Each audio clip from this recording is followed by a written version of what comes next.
السلام عليكم ورحمة الله وبركاته. الحمد لله إن الحمد لله نحمده ونستعينه ونستغفره ونعوذ بالله من شرور أنفسنا ومن سيئات أعمالنا من يهده الله فلا مضل له ومن يضلل فلا هادي له وأشهد أن لا إله إلا الله وحده لا شريك له وأشهد أن محمدا عبده ورسوله أما بعد. கணித்துக்குரிய பெரியவர்களே, சகோதரர்களே, தாய்மார்களே, சகோதரிகளே, அன்புக்குரியவர்களே, அல்ஹம்துலில்லாஹ் அல்லாஹ்வுடைய மாளிகையில் இருப்பது உச்சக்கட்டமான சிறப்பு என்பதை அல்லாஹ்வுடைய தூதர் அவர்கள் அழகிய ஒரு செய்தியின் மூலமாக நமக்கு நினைவுபடுத்துகின்றார்கள். அஹப்புல் பிலாதி இலல்லாஹி மஸாஜிதுஹா. அல்லாஹ்வுக்கு இந்த ஊர்களில் மிக விருப்பமான இடம் எதுன்னு சொன்னால் இந்த பள்ளித்தான். ஏன்னா இப்படியான மஸ்ஜிதுகளில் மலக்குமார்கள் நிறைந்திருக்கிறார்கள். இன்னைக்கு வெள்ளிக்கிழமைன்னு சொன்னால் அதற்குன்னு சில மலக்குமார் வந்துருவாங்க, வாசல் நிற்பாங்க. யாரெல்லாம் பள்ளிக்குள்ள வாரீங்களோ நீங்க பேரை சொல்ல தேவையில்லை, நீங்க உள்ளுக்குள்ளவங்களுக்கு சலாம் சொல்லுவீங்க, அவங்களோட பேர் எழுதி கொள்வாங்க.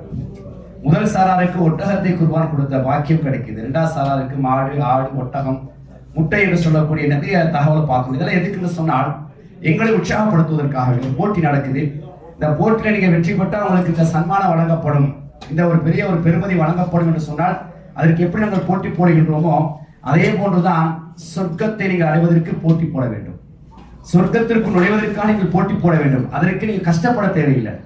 இருந்த இடத்துல இருந்துக்கிட்டு அந்தந்த நேரத்தில் எந்தெந்த அமல்களை செய்யணுமோ அதை நீங்க செஞ்சீங்க என்றால் அந்த வெற்றியை எல்லாருக்கும் ஒரே பரிசு தான்.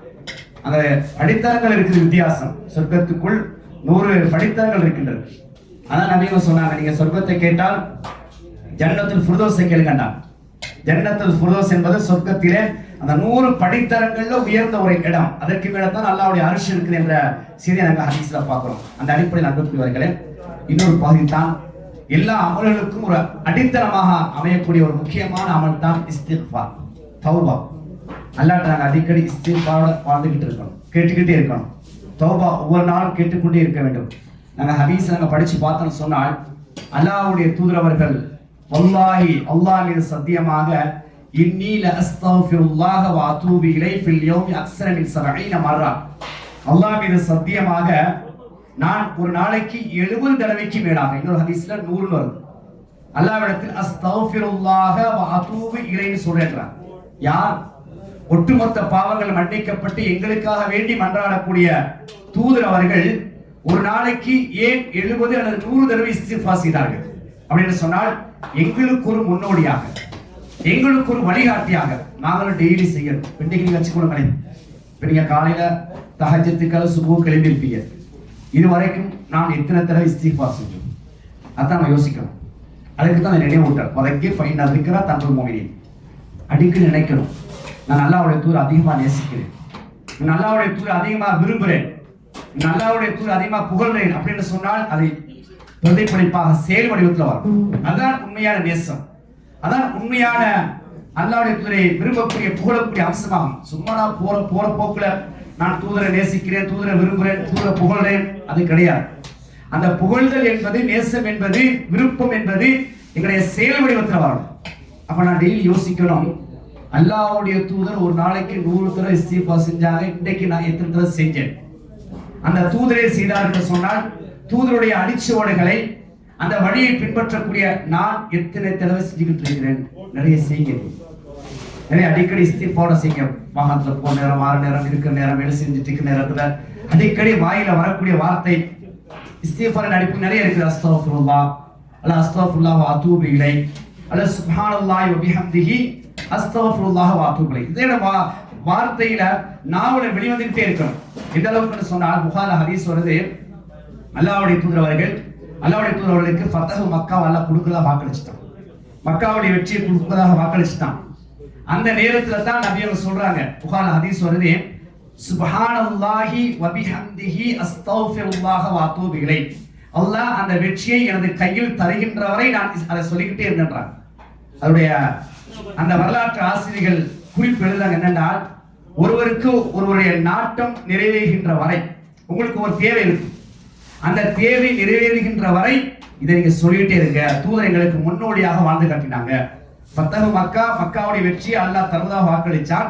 என்றைக்கு வாக்களிச்சானோ அது கையில் கிடைக்கின்ற வரை சுப்ஹானல்லாஹி வ பிஹம்திஹி அஸ்தக்ஃபிருல்லாஹ வ அதூபு இலைஹி நான் சொல்லிக்கொண்டே இருந்தேன். இது எங்களுக்கு ஒரு அழகான வழிகாட்டல். எங்களுக்கு நிறைய தேவைகள் இருக்கும், நிறைய விஷயங்கள், எதிர்பார்ப்புகள் இருக்கும். அந்த டார்கெட் அந்த இடத்தை வச்சு என்ன செய்யறது, அடிக்கடி சுப்ஹானல்லாஹி வ பிஹம்திஹி அஸ்தக்ஃபிருல்லாஹ வ அத்தூபு இலைஹ் அந்த இலக்கையும் அடைய முடியும். இஸ்திக்ஃபார் என்ற அடிப்படையில், தௌபா என்ற அடிப்படையில் அதையும் நாங்கள் என்ன செய்யலாம், அதிகமாக நடைமுறைப்படுத்தக்கூடிய அமைப்பை நாங்கள் நேரடியாக கண்டுகொள்ளலாம். ஏன்னா இந்த தௌபா மட்டும் இருக்கின்றது. அல்லாஹ் குர்ஆன் சொல்றான், யா அய்யுஹல்லதீன ஆமனு, ஈமான் கொண்ட விசுவாசிகளே, மக்களே, தூபு இலல்லாஹி தௌபத்தன் நஸூஹா, நீங்கள் அல்லாஹ்விடத்தில் கலப்பற்ற முறையில் தூய்மையான முறையில தௌபா செய்யுங்க. அல்லாஹ் தௌபா செய்து அதிகமா நேசிக்கிறான், அதிகமா விரும்புறான். அந்த இடத்துக்கு நாங்க போகணும்.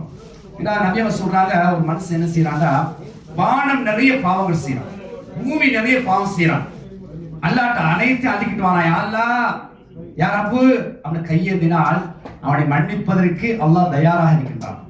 இன்னொரு செய்தி வருது, பகல் நேரத்தில் செய்த பாவங்களை மன்னிப்பதற்கு இரவு நேரத்தில் அல்லாஹ் தனது 2 கைகளை விரித்த வண்ணமாக இருக்கின்றான். இரவு நேரத்தில் செய்த தவறுகளை பாவங்களை மன்னிப்பதற்கு பகல் நேரத்தில் அல்லாஹ் தயாராக இருக்கின்றான். அல்லாஹ் ரெடியா தான் இருக்கிறான். அல்லாஹ் என்னுடைய பாவம், என்ன மனுஷனை பொறுத்தவரை பாவங்களுக்கு மத்தியில் படைக்கப்பட்டிருக்கின்றான். யாரும் பாவம் செய்ய வேண்டும் என்று திட்டம் போடுவது கிடையாது. சந்தர்ப்ப சூழ்நிலைகள் எங்களை பாவம் செய்ய வைக்கிறது. அதனால தான் இப்படியான அமல்கள் அந்த சந்தர்ப்ப சூழ்நிலை இருந்தாலும் கூட அதில் போய் மாற்றிக்கொள்ளக்கூடாது, சிக்கிக்கொள்ளக்கூடாது. அதற்கான முகாந்திரத்தை ஒரு வழியை திறந்து விடக்கூடாது என்பதற்காக வேண்டித்தான் நிறைய அமல்களோடு இருக்க வேண்டும். இப்ப அந்த அடிப்படையில சந்தர்ப்பங்கள் சூழ்நிலைகள் எங்களை பாவம் செய்ய வச்சிருச்சா யோசிக்காது, அல்லாஹ்ட்ட கையேந்துங்க. தௌபா என்ற அடிப்படையில ஒரு தோர் வாரம் ரிசல்ட் வந்து சொல்ற, யார சொல்லலாம், நான் வார வழியில ஒரு பெண்ணை முத்தம் கொடுத்து விட்டேன்றான். அப்படியா, 2 ரக்காத் தொழுவுங்கன்றான், 2 ரக்காத் தொழுவுங்கன்றான். அவர் தொழுவுறா, இது எனக்கு மட்டுமா யார சொல்ல கேட்க, தொழுது முடிச்சுட்டு எல்லாருக்கும் தான். பிழை செஞ்சால் அந்த அமல்கள் மூலமாக என்ன செய்யும், அந்த பாவங்கள் அழிக்கப்படும். இன்னல் ஹஸனாத்தி யுத்ஹிபுன ஸய்யிஆத், அதாவது நல்லறங்கள் பாவங்களை அழிச்சு, அதனால பாவம் செஞ்சுட்டு நல்லது செய்யலாமே என்ற எண்ணம் வரக்கூடாது. அல்லாஹ் சொல்றான், ஒரு எண்ணம் தூய்மையா இருக்கணும், சுத்தமா இருக்கணும். சரி, அல்லாஹ் மன்னிக்கக்கூடியவன் தான். உலகத்துல நம்ம யார் தவறு செஞ்சிட்டால், குற்றம் செஞ்சிட்டால், பிரச்சனை நம்ம ஒதுக்கி வச்சிருவோம். அவன் சரி வர மாட்டான், இந்த சபைக்கு அவனை எடுக்கக்கூடாது அப்படி நம்ம ஒதுக்குவோம். அல்லாஹ் ஒதுக்க மாட்டான். வா, நான் அரவணைக்கிறேன், நான் உன்னை கட்டி அணைத்துக் கொள்வேன், நீ என் பக்கம் வர வேண்டும். ஒரே ஒரு நிபந்தனை, என்னை கேட்கணும். நீ அல்லாஹ்வை பொறுத்தவரை அல்லாஹ்வுக்கு ஒரு பேர் இருக்குது, அல் முத்தக்கப்பிர், அவன் பெருமைக்குரியவன். அவனை நாம் பெருமைப்படுத்திக்கிட்டே இருக்கணும். அல் ஹமீத், அவன் புகழுக்குரியவன், அவனை நாம் புகழ்ந்து கொண்டே இருக்க வேண்டும். அதற்குத்தான் இந்த நான் ஒரு அடிமை, நான் ஒரு சாதாரண ஒரு மனிதன், ஒரு அடிமை, எனக்கு ஒன்றும் செய்ய இயலாது. அதான் நபியங்க சொல்றாங்க, உடைய துஆக்களில் அதிகமாக சஜ்ஜால இருந்து கேளுங்கன்றாங்க. அக்ரபு மா யகுல் அப்து மின் ரப்பிஹி ஃபஹுவ சாஜிது, அல்லாஹ்வுக்கும் அடியானுக்கும் மிக நெருக்கமான இடம் இந்த சஜ்ஜா செய்யும் இடம் தான். அதுக்கு மேல எனக்கு பணி இயலாது. கடைசி கட்டம் அந்த இடத்துல சொல்றாங்க, ஃபஅக்ஸிரு துஆன்றாங்க, அதிகமா துஆ கேளுங்கன்னா. அப்ப எங்களை இஸ்திக்ஃபார சஜ்ஜாவிலே வச்சுக்கொள்ளலாம், அந்த சஜ்ஜாவை தஹஜ்ஜுல வச்சுக்கொள்ளலாம். கண்ணியத்துக்குரியவர்களே, இப்ப தஹஜ்ஜுக்கு எழும்பினால் பெரிய உச்சக்கட்டம். நீங்க பாருங்க, குர்ஆனுடைய வசனம் பார்த்தீங்கன்னா அல்லாஹ் சொல்றான், இஸ்தக்ஃபிரூன பில் அஸ்ஹாப், அவர்கள் இந்த சஹர் நேரத்துல இஸ்திக்ஃபார் செய்வார்கள். அல்லாஹ் விரும்புறான். ஏன்னா அல்லாஹ் இறங்கி வாரான், அல்லாஹ் அடிவானத்துக்கு வாரான், முதல் வானத்துக்கு வாரான். இடத்துல பாவமன்னிப்பு கேட்கக்கூடிய மக்கள் இல்லையான்னு அல்லாஹ் இறங்கி வந்து கேட்கிறான்டா, நம்ம என்ன செஞ்சுக்கிட்டு இருக்கோம் தான் யோசிக்கணும். அல்லாஹ் இறங்கி என்னிடத்தில் அவருடைய தேவைகளை கேட்கக்கூடிய யாரும் இல்லையா, அல்லாஹ் இறங்கி வந்து கேட்கிறான்.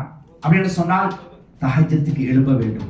கொஞ்சம் நீங்க திரும்பி பாருங்க, கடந்த ரமலானுக்கு பிறகு நான் எத்தனை தடவைகள் தஹஜ்ஜத் தொழுதிருக்கிறேன். கொஞ்சம் பேசுங்க, கொஞ்சம் திரும்பி பாருங்க. நான் தஹஜ்ஜுக்கு எழும்புறதில் அதிகமாக அல்லாஹ் அருள் செய்வது தவிர. ஏன்னா இன்னைக்கு ஸ்மார்ட் போன் வந்துருச்சு. இந்த ஸ்மார்ட் போன் வந்தனால என்ன நடக்குதுன்னா, அதுல 2 மணி நேரம் 3 மணி நேரம் நைட்டு கழிச்சிடும். இல்ல நாங்க இப்படித்தான் 11 மணிக்கு தான் படுப்போம், நாங்க 12 மணிக்கு தான் படுப்போம், இப்படி நாங்க ஸ்டைல் வச்சுக்கிட்டோம். நாம யூதர்கள் எதிர்க்கிறோம், கடுமையா இருக்கிறோம், பழசு அடிக்கிறான்றோம். அவன் திட்டம், அவன் ஏலியா படுத்துறான், அவன் எல்லாம் சரியா செய்யறான். நீங்க பாருங்க, இப்ப இலங்கையா இருந்தாலும் கூட அந்நிய மக்களை பொறுத்தவரை 6-7 மணிக்கெல்லாம் 6 மணிக்கெல்லாம் சாப்பிட்டுருவாங்க, 7 மணிக்கெல்லாம் சாப்பிட்டுருவாங்க, படுத்துருவாங்க. ஏலியா எங்கட ஆட்கத்தான் பைக்ல சுத்துறது, கடைக்கு போறது, 12 மணி வர மச்சான் அந்த ஹோட்டலுக்கு போவோம், இந்த ஹோட்டலுக்கு போவோம், அங்க சாப்பாடு இங்க சாப்பாடு அலைஞ்சு இரவெல்லாம் வீணாக்கும். கொஞ்சம் யோசிச்சு பாருங்க, நம்ம அந்த இரவு வீணாக்குறதுனால எனக்கு என்ன நடக்குது? நிறைய பாதிப்புகள். ஒன்று, அல்லாஹ்வை நெருங்கக்கூடிய நேரத்துல நம்ம தூரமாயிட்டு இருக்கோம். அல்லாஹ் நெருங்கி வாரா நம்ம தூரமாகிறோம். ஆனா எங்களுக்கு நிறைய தேவைகள் இருக்குது. நல்லா யோசிச்சு பாருங்க, எவ்வளவு தேவை இருக்குது. ஏன் நம்ம நீங்க கஷ்டப்படுறீங்க? உங்களுக்கு சில நேரங்கள்ல வேலை டியூட்டிகள் மாறும். அதையும் இஸ்லாம் எனக்கு அழகாக காட்டிக்கிறது. 20 தொழுகை உங்களுக்கு விடவே இயலாம். முதல் வக்து, நடுவக்து, கடைசி வக்து, 3ஆ பிரிச்சுக்குது இஸ்லாம். அல்லாஹ்வுடைய தூதர் அன்றைக்கே என்ன செஞ்சிட்டாங்க, திட்டமிட்டு இரவு தொழுகை அதாவது முதல் இரவு என்ற அடிப்படையில் இஷாவுக்கு பிறகு நீங்க தொழுது கொள்ளலாம். உங்களுக்கு கடைசி இரவு எழுப்பி தொலையலாவா, உங்களுடைய வேலை பழுவா, நீ வேலை காரணமாக நீங்க கஷ்டப்படுறீங்களா, முதல் பகுதி நீங்க தொழுது கொள்ளுங்க. அப்படி மிட் நைட் ஹதீஸ் அப்படி இருக்கு. மிட் நைட்ல நபியவங்க தொழுது காட்டிக்கிறாங்க. நீங்க வேலை விட்டு அப்பதான் வாரீங்க, வந்தோடனே படுத்துறாங்க. அல்லாஹ் உட்காந்து கொஞ்சம் ஒரு 2 ரக்காத், குறைஞ்ச ஒரு ரக்காத் தொழுது படுத்து பாருங்க. உங்களுக்கு ஒரு திருப்தி, அல்ஹம்துலில்லாஹ் அல்லாஹ் என்னைய இந்த வேலையை அமைச்சு தந்தா, அந்த நேரத்தை தொழுது படுத்தேன். அல்லது உங்களுக்கு என்ன செய்றீங்க, கடைசி இரவுல எழுப்பி நீங்க தொழுவுறீங்க, மாஷா அல்லாஹ் உச்சக்கட்டமான சிறப்பு நேரத்துல படுத்துட்டீங்க. அப்ப உங்களுக்கு நீங்க சொல்ல இயலாது, நான் நைட் டியூட்டி பார்க்கல, நான் 10 மணி 11 மணி இல்ல. இஸ்லாம் 3 நேரத்தை எங்களுக்கு தந்திருக்கு. முதல் பகுதி இஷாவுக்கு நீங்க தொழுது கொள்ளுங்க, கடைசி இரவு எழுப்ப முடியாவிட்டால் அல்லது நடுப்பகுதியில் தொழுது கொள்ளுங்க, கடைசி இரவு உச்சக்கட்டம். அப்ப எனக்கு இன்னைக்கு படுக்க ஏடும். நம்ம என்ன யோசிக்கிறோம்டா, நம்ம நாடு சனிக்கிழமை ஞாயிற்றுக்கிழமை லீவு. அந்த சனிக்கிழமை எல்லாம் நைட்டு ஃபுல்லா முடிச்சிட்டு இருக்குது, ஞாயிற்றுக்கிழமை லீவு தானே, நல்லா தூங்குவோம், அப்படிதான் படுக்கிறது. ஞாயிற்றுக்கிழமை சுத்துறது என்னென்றால் அந்த நேரத்தை அதான் சொல்றாங்க, ஓய்வை நீங்க சரியா பயன்படுத்திக் கொள்ளுங்க, ஓய்வை சரியா பயன்படுத்திக் கொள்ளுங்க, ஆரோக்கியத்தை சரியா பயன்படுத்திக் கொள்ளுங்க. இன்னைக்கு நீங்க பாருங்க, பிறரை பார்த்து அவன் அநியாயம் செஞ்சிட்டான், இவன் அநியாயம் செஞ்சிட்டான், நிறைய பேசுறான், உண்மைதான், மற்றவங்க நிறைய அநியாயம் செய்யறான். நான் எனக்கு அநியாயம் செஞ்சுட்டு இருக்கிறேன், இந்த கண்ணுக்கு நான் எவ்வளவு அநியாயம் செஞ்சுட்டு இருக்கேன், நீங்க யோசிங்க. அல்ல இந்த கண்ணை ஏன் தந்தான், எதுக்கு தந்தான்? பகல் நேரத்தையும் எல்லாம் பாருங்க, இரவு நேரத்துல ஓய்வு சுபாத்தா, ஓய்வு எடுப்பதற்காக எல்லாம் தந்திருக்கிறான். அப்ப நம்ம என்ன ஓய்வு எடுக்கிறோமா? கண்ணுக்கு அநியாயம் செய்யணுமா இல்லையா? நீங்க மனசாட்சி போல மனசோட பேசு, இந்த கண்ணுக்கு நான் எவ்வளவு அநியாயம் செய்யறேன், ஆனா அவனை பார்த்து பேசுறேன், அவன் அநியாயம் செஞ்சுட்டாங்க, அதுக்கு முன்னால் ஒன்ன பார்த்து பேசு. இது அல்லாஹ் தந்த அமானிதம். உச்சியில இருந்து உள்ளங்கால் வர ஏன சொத்து கிடையாது, ஏன பொருள் கிடையாது, இது அல்லாஹ்வுக்கு சொந்தமான பொருள். அல்லாஹ்வுடைய சொத்து எவ்வளவு பாதுகாக்கணும், பராமரிக்கணும். கண்ணை முழிச்சு போன பார்க்கணும், நோய் வருமா வராதா? உடம்புக்கு எவ்வளவு கெடுதி யோசிச்சு பாருங்க. இன்னைக்கு இந்த உடம்பு என்ன செய்யுது, எங்களை பழிவாங்க, இந்த கண்ணை எங்களை பழிவாங்குது. நைட் எல்லாம் முடிச்சுட்டு இருக்கோம், பார்த்துருக்கிறோம், பாக்குறியா நல்லா பாரு, எனக்கு ரெஸ்ட் தராம நீ பாக்குறியா நல்லா பாரு, எனக்கு ஓய்வு தராம நீ பாக்குறியா பாரு. கடைசி என்ன நடக்குது, 1 வருஷம் 2 வருஷம் கழிச்சு உடம்புக்கு நோய் வரும். போ இப்போ டாக்டர் அல்ல அப்படி பழி வாங்குறான். நான் சொன்னபடி நீ கேட்கலாட்டி, அதான் குத்துபால சொன்னேன். அல்லாஹ் சொல்றான், இரவணி ஓய்வு எடுப்பதற்காண்டி ஆரோக்கியத்துக்காக சொன்னா அதுக்கு தான் பயன்படுத்தணும். நம்ம அல்லாஹ்வுக்கு மாற்றமா பயன்படுத்தினால அல்லாஹ் என்ன செய்யறான்டா அப்படியா? அதை நான் ஒரு வலைத்தளங்கள் ஒரு வரி படிச்சேன். செல்வத்துக்காக மனிதன் ஆரோக்கியத்தை செலவழிக்கிறான், பிறகு ஆரோக்கியத்துக்காக வேண்டி சம்பாதித்த செல்வத்தை செலவழிக்கிறான். அதான் உண்மை. இன்னைக்கு செல்வத்துக்காக வேண்டி ஆரோக்கியத்தை அப்படி செலவழிக்கிறான், பிறகு ஆரோக்கியத்துக்காக வேண்டி. அப்ப அந்த ஆரோக்கியம் நம்ம தொலைச்சிட்டோம், காணாக்கிட்டோம். ஏன் காணாக்கணும்? அந்த ரூல்ஸை நம்ம ஃபாலோ பண்ணல. இப்ப நபியுடைய வாழ்க்கையை எடுத்து பாருங்க, மாதிரி தொழுகைன்னா அதிகமாக சாப்பிட்டுருவாங்க, மாறிவிலையே சாப்பிட்டுருவாங்க, இஷா தொழுவாங்க, தேவையில்லை பேசிட்டு இருப்பாங்க, முடிச்சுவாங்க. அந்த ஒரு அமைப்பை ஏற்படுத்திக் கொள்ளுங்க. நிறைய உபதேசங்களை கேட்டு வாருங்க. எங்களுடைய உள்ளங்கள் மாறணும், எங்களை ஆரோக்கியத்தை பயன்படுத்திக் கொள்ளும், மவுத்து வரைக்கும் ஆரோக்கியமா இருக்கணும். சக்தி இன்னைக்கு நாங்கள் பார்க்கறோமா இல்லை, நிறைய நோயாளி பார்க்கறோமா இல்லையா, அதெல்லாம் நாங்களே இழுத்துக் கொள்ளுங்க. ஆக இரவு நீங்க என்ன செய்யுங்க, நிறைய ஓய்வுக்காக நீ பயன்படுத்துங்க, தஹஜ்ஜுக்கு எழுவுங்க. அந்த நேரத்துல ரப்பிட்டு என்ன செய்யுங்க, கையேந்தி பாருங்க. அதே இறை எச்சத்தை, ஈமானுடைய உணர்வை அந்த நேரத்தில் பெற்றுக்கொள்வீர்கள். எதையெல்லாம் மார்க்கமாக படித்தோமோ, கேட்டோமோ, விளங்கினோமோ அதையெல்லாம் உள்ளத்தில் இருத்தி வாழ்க்கையில் நடைமுறைப்படுத்துவதற்கும் கடைசி நேரத்தில் கடல் இல்லாத நிலையில் லா இலாஹ இல்லல்லாஹ் என்ற கலிமாவை சொன்ன அல்லாஹ் தஆலா நம்மை மன்னிக்க செய்வானாக. சுப்ஹானல்லாஹி வ பிஹம்திக அஷ்ஹது அல்லா இலாஹ இல்லா அன்த அஸ்தக்ஃபிருக வ அத்தூபு இலைக். அஸ்ஸலாமு அலைக்கும் வரஹ்மத்துல்லாஹி வபரகாத்துஹு.